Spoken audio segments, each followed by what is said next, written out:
के उसूलों से ये खुशबुआ नहीं सकती कागज के फूलों से. नुसता आवाज चालत नाही सभा. भारुड मला त्याला बी असं पवाडा मला त्याला बी अंगात ताल लागतो. कुणी बी पवाडा म्हणायचं काम नव्हतं. आता तुझं काम कसं झालंय, डॉक्टरच्या हाताखाली कंपाऊंडर असतो ना, कंपाऊंडरला वाटतं मी डॉक्टर झालो. देऊ का तुला इंजेक्शन मग आता? हा ती बी जनावर डॉक्टरचा कंपाऊंडर.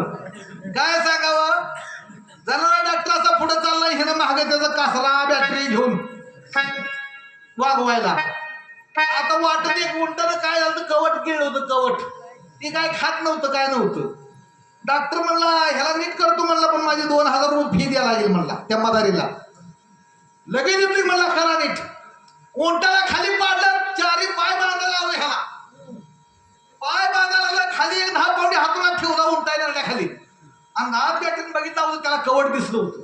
10 पावणे हातून खाली ठेवला, वरनं 5 पावणे खाटकन मारल्यावर पटकन कवट बाहेर फुटून बाहेर निघाले. काट काट काट काट मोठा मोजून देता ना ह्याच्या पोटात कुट कुट दुकानात. अरे डॉक्टरनं काय केलं म्हणलं, ह्यात काय अवघड आलंय म्हणला. पट्ट्या उद्यापासून तुमच्या मागं बंद. स्वतः डॉक्टर झालो म्हणला आता. लागलाय फिरायला सायकल घेऊन. 10 पावणे हातोडा 5 पावणे हातोडा कासरा घेऊन फिरायला शहरात. एका गावात पाटलाची म्हातारी आजारी पडली होती. तिला झालता गटसर्प. ह्या जातीला कळावं नाही आपण बुराय डॉक्टरचं कंपाऊंडर आहे. ही गावात गेलाय, काय झालंय म्हणला म्हातारला, मी नीट करतो की म्हणला. आता पाटलाला बरं झालं वाटलं, 2-3 लाख रुपये म्हातारला घालून होतं. डॉक्टर आलाय नीट करायला, कसं तर चालून घरी आलाय. या या या या डॉक्टर म्हणला, नेलं डॉक्टरला. म्हातारला बघितलं ह्यानं, आला म्हातारला बाहेर म्हणला, बांधा पाय. आणि ती काय जनावर आहे. म्हातारीचं पाय बांधून नळण्याखाली 10 पावणे हातला ठेवला, पटकन 5 पावणे मारल्यावर म्हातारी जाग्याला रे बिट्टा. त्याच्या पाया पडतील का? तुझ्या आई शपथ सांग वर मी दिसला का तसं. 7 दिवस तू पाहिजे रे. उगा डॉक्टरच्या मग कंपाऊंडर डॉक्टर होत नसतं, लक्षात ठेव. अरे प्राप्त होऊन नरकाया निर्फळ शतवर्ष तुझी गेली वाया. आला कोठून या ठाया, पाहिला नाही आपला मूळ पाया.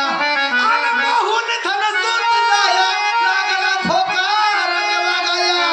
अन द्रव्य ठेवी साचून, आणि तुझी गिरात मन्या नवा मिळून, अरे ग्रंथ वाचून.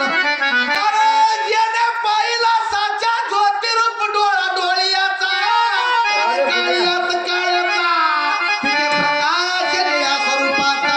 ज्योतीमध्ये ज्योती ढिगते जाची, ब्रह्मबीजाची खून. आणि किरकिरात ज्ञान वाचून, काय ग्रंथ वाचून. अरे शरण गुरुला जावे, आपली आत्मस्वरूप ओळखून घ्यावे.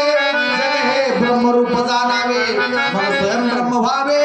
हायबती म्हणे व्यर्थ काय वाचून. म्हणून जन्माला येऊन व्यर्थ जाऊ नका.